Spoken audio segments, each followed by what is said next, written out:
Tokotai, the Special Attack Units. We know them as the Kamikaze, the Divine Wind. But these weren't just guys in planes. This was a systematic, top-down industrialization of self-sacrifice. From legendary dogfighters to flying coffins. Made of scrap wood and tin, Japan turned its entire military R&D into a one-way ticket to the afterlife. We're talking about 15 distinct platforms, some masterpieces of engineering, others half-baked death traps, all designed to turn a human being into a precision-guided munition. Mitsubishi A6M0. The Zero was the GOAT of the Pacific for the first 2 years.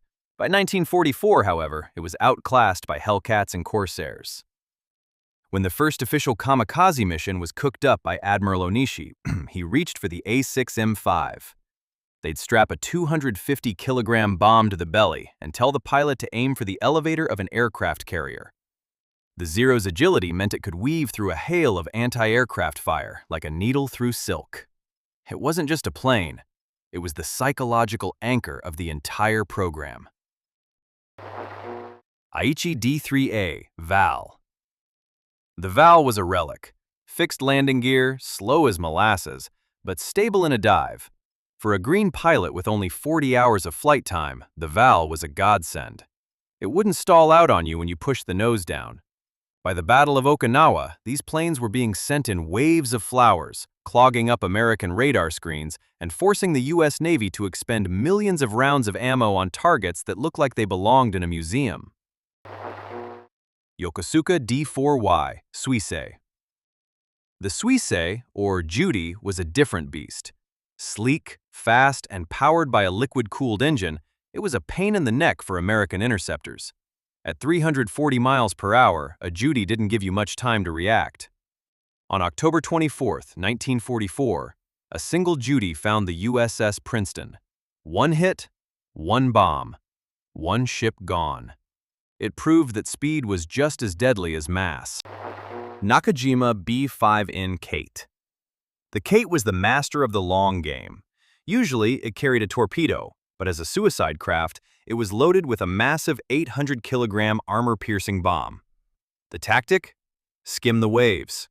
By staying low, they'd fly under the radar, literally, and pop up right at the hull of an American destroyer. Mitsubishi G4M Betty. The Betty was a massive twin-engine bomber. The Americans called it the Flying Lighter because it burned like a dry Christmas tree when hit.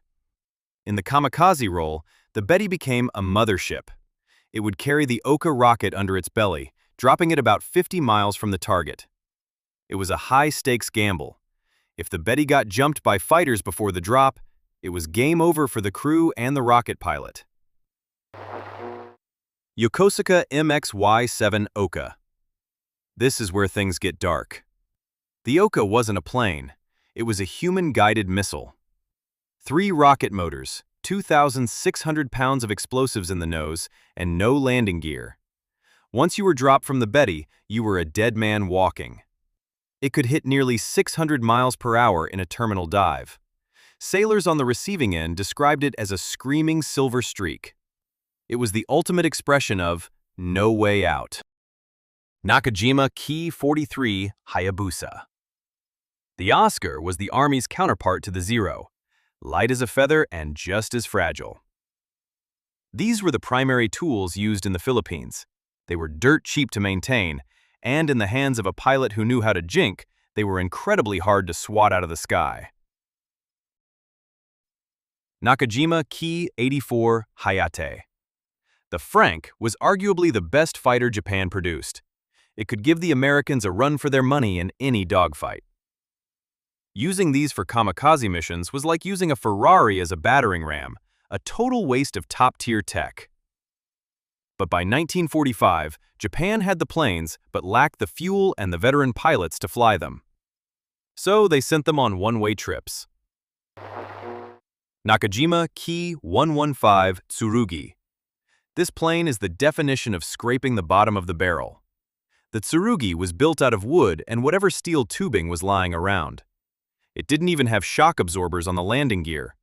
Why bother? You weren't coming back. It was designed to be built in small wood shops by unskilled laborers. It never saw combat, which is probably a mercy for the pilots, who would have had to fly that clunker. Kawasaki Ki-45 Toryu. The Nick was a twin-engine beast. Its job was usually to hunt B-29 bombers at night. But some units, like the Shinten Seiku, specialized in ramming.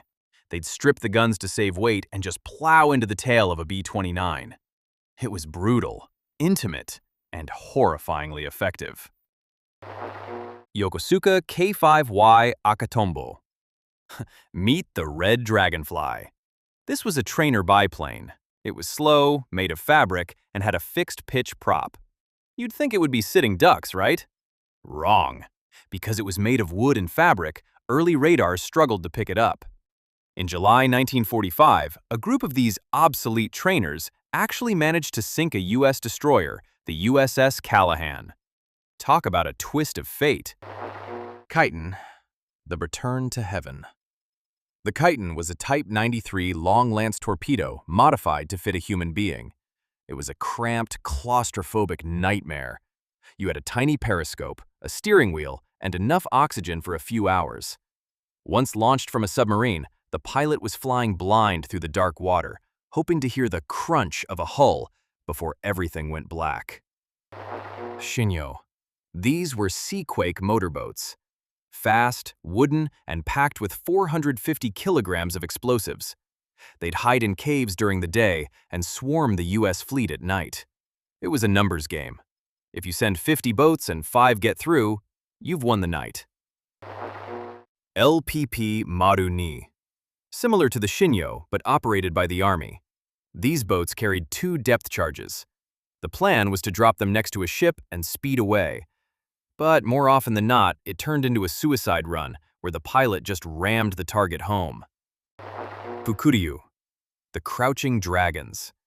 These weren't vehicles, they were people.